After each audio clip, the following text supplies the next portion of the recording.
Hey everyone, this is Jennifer Beamer, owner-operator of XY Diet Art by Science, and today we are going to do this really cool necklace handspun tutorial, and at the end of the video you'll make a cool little necklace like what I'm wearing. Stay tuned! Okay, so to make this handspun necklace, there are two things you're probably going to need. One of which is handspun. Make sure that it's soft enough to be worn around the neck. And if you're going to sell this or give it away as a gift, make sure that when you sell it, you put in the description what fibers you use and some caution for people who might have really sensitive skin. And if you're going to make it for a friend or as a gift, make sure you find out if they have any sensitivities so that you pick the best wool. But most fine wools will work for this. Anything that's like 28 microns or below is going to work really great. And any handspun will work. If it's your beginner stuff or if it's stuff that you just made, it'll be fine. And the second thing you need is something in which to wrap your handspun around. And now I'm using my nitty knotty here, you can see. And normally, a little squeaky. Normally you would twist it like this for when you're making a skein of yarn, but we're not going to twist it. We're going to leave it in this orientation.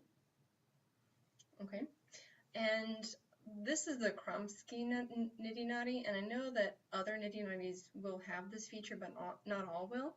There's sort of like this nubbin part here that comes up, and this is the side that we're going to use to wrap the yarn. So I'm going to unskein my handspun here. Now, if you want to, you are more than welcome to wrap this up into a ball or use one of your, use a ball winder to turn it into a ball of yarn, but you don't have to. I actually prefer to work from the skein because this is such a great quick project. So I'm just going to undo the ties here real quick.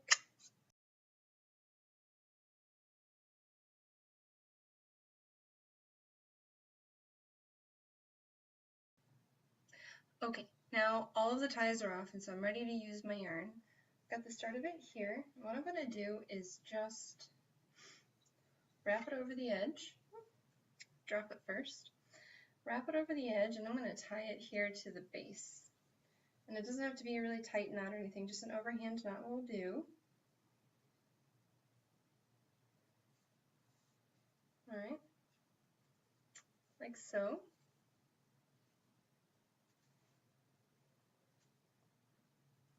And then I'm basically just going to start loosely wrapping this.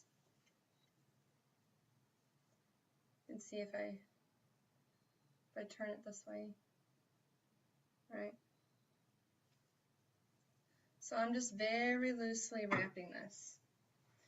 And as I work, I'm going to pull off a little bit more slack from my skein. I have my skein wrapped around my knees because I'm kind of impatient when it comes to doing a quick, simple project like this. I don't want to go through all the effort to set up everything just to make a little ball of yarn, but you're more than welcome to, like this. Now the handspun that I use for this one is just a really basic thick and thin yarn, and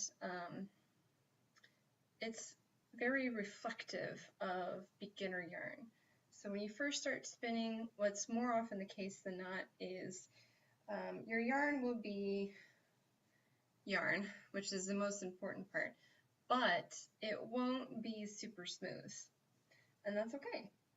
It adds a lot of visual texture, and a project like this where there's absolutely no gauge involved is totally fine. Now, as I'm wrapping, I'm not really paying too much attention to where the yarn is when I'm setting it up here. I'm just kind of placing it wherever. You can be more precise if you want, but again, it's really not necessary. The texture from the yarn is going to kind of dictate how some of this is going to look. So I'm not going to overly concern myself with this.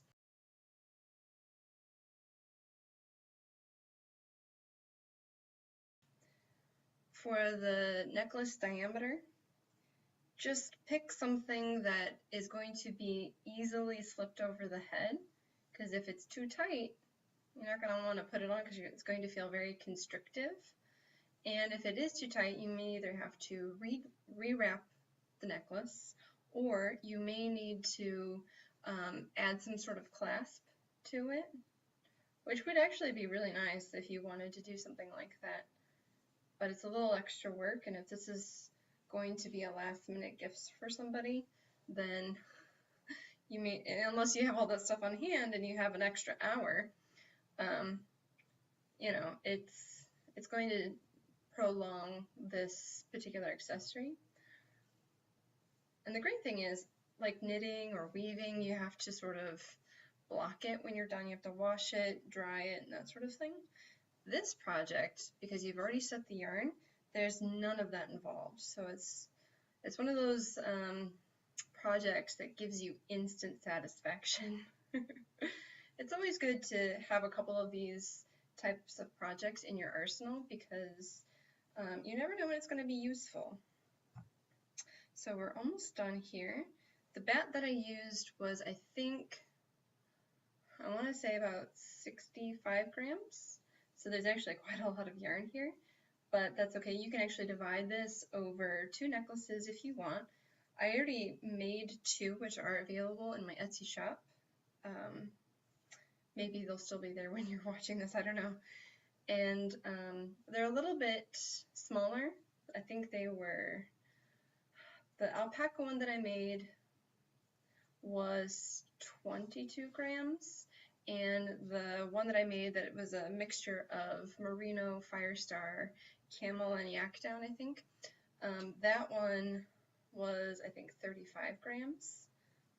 So if you want to, you can go and check those out. I'll also post a link to the listing themselves. If you want to take a look, then you'll find that below.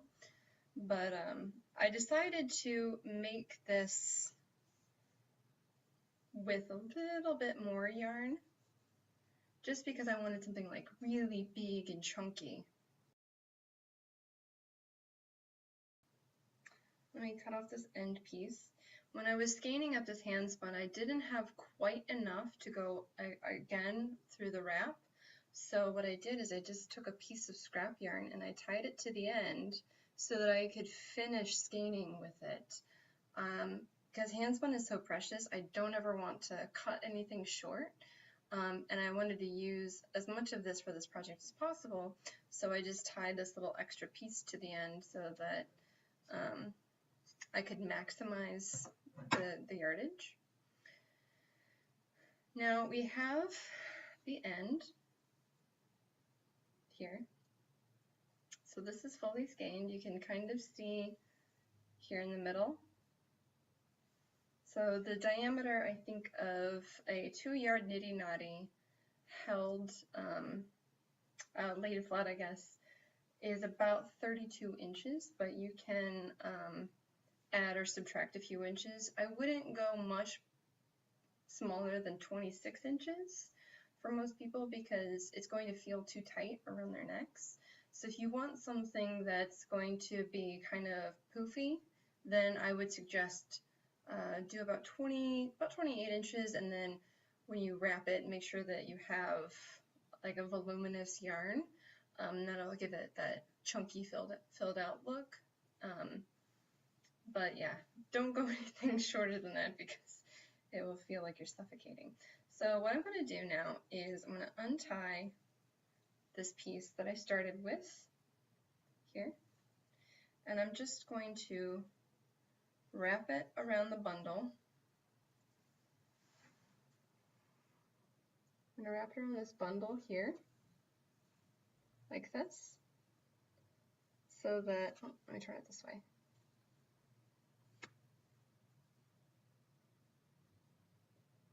So you can see that it's just wrapped around this side.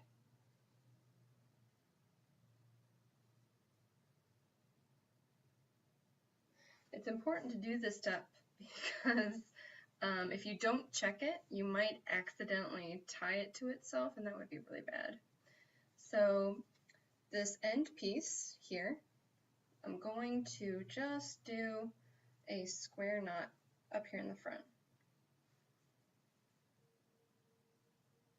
So to make a square knot, it's right over left, left over right, and that'll hold it pretty securely.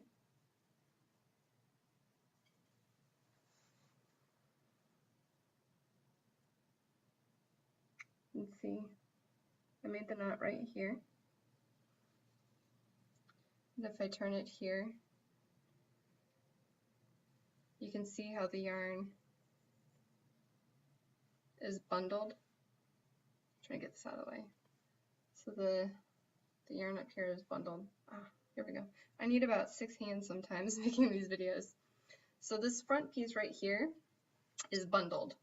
So then what we're going to do with this last little piece is we're just going to wrap it around the yarn. Just going to tuck this end in here. It doesn't have to be pretty because we're going to cover it up. See how I just slipped that in there?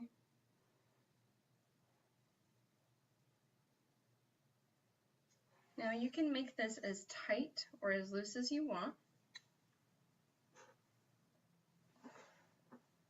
I did eat a piece of the fiber. Okay, so I'm going to hold this down. I'm going to start wrapping with this yarn.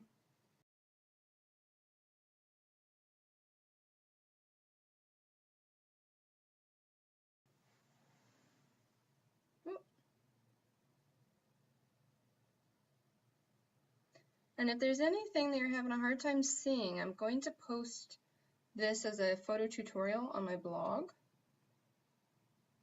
You can see how the yarn is kind of pinching this together a little bit.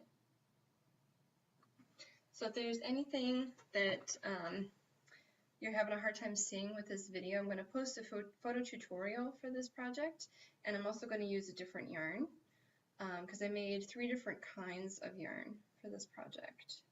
So I've got this little nubbin here. So all I'm going to do is tie it to a previous yarn, and then I'm going to shove the end of it in under this bundle of wrapped yarns. I'll fix that a little bit more later. Now all you got to do is pop this off. Whoa, it's very precarious over here. So you can actually make this little knot here bigger or smaller depending on your personal preference. You can give this a good shake like that. And this is how the bottom is going to look.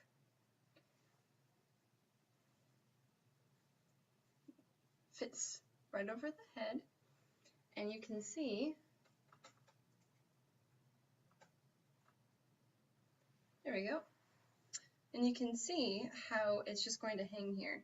Now if you are savvy with beads and you make your own like jewelry, you could really add little extras. So you could take some of these yarns like this, and you can wire wrap some beads around here.